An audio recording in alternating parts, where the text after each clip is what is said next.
दोस्तों, हम अपने कर्म से अपने भविष्य में होने वाले परिणाम को बदल सकते हैं। कैसे? यह एक छोटी सी कहानी से हम देखते हैं। जब रावण ने जटायु के दोनों पंख काट डाले और जैसे ही काल आया तो गीधराज जटायु ने मौत को ललकार कर कहा, खबरदार, ए मृत्यु, आगे बढ़ने की कोशिश मत करना।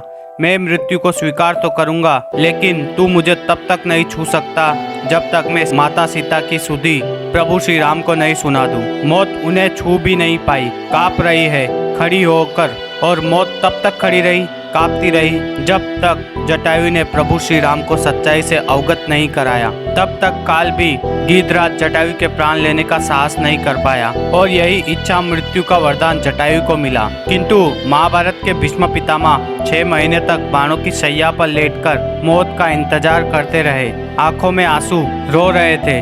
भगवान मन ही मन मुस्कुरा रहे थे। कितना अलौकिक दृश्य है।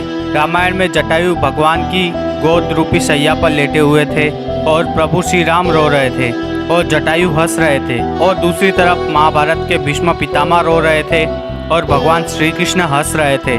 भिन्नता प्रतीत हो रही है कि नहीं? अंत समय में जटायु को प्रभु श्री राम की गोद की शैया मिली, और वहीं दूसरी तरफ पितामह भीष्म को मरते समय बाणों की शैया मिली। जटायु अपने नेक कर्म के बल पर अंत समय में भगवान श्री राम के गोद में अपने प्राण त्यागे और प्रभु श्री राम की शरण में और बाणों पर लेटे हुए पितामह भीष्म रो रहे थे। ऐसा अंतर क्यों? ऐसा अंतर इसलिए कि भरे दरबार में भीष्म पितामह ने द्रौपदी की इज्जत को लुटते हुए देखा था। विरोध भी नहीं किया था। दुशासन को ललकार देते, दुर्योधन को ललकार देते, लेकिन द्रौपदी रोती रही, बिल खिलाती रही, चीखती रही, चिल्लाती रही, लेकिन भीष्म पितामह सिर झुकाए बैठे रहे, नारी की रक्षा नहीं की। उसका परिणाम यह निकला कि इच्छा मृत्यु का वरदान पाने पर भी बाणों की शैया मिली, और जटायु ने नारी का सम्मान किया, अपने प्राणों की आहुति दे दी। मरते समय भगवान श्री राम की गोद की शैया मिली। उन्होंने माता सीता की रक्षा के लिए अपने प्राण त्याग दिए।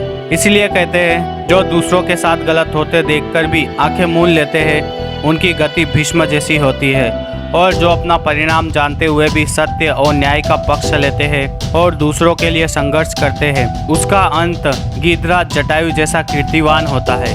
इससे हमें शिक्षा मिलती है, सत्य और न्याय का पक्ष लेना चाहिए और अन्याय का विरोध करना चाहिए। जय श्री कृष्ण।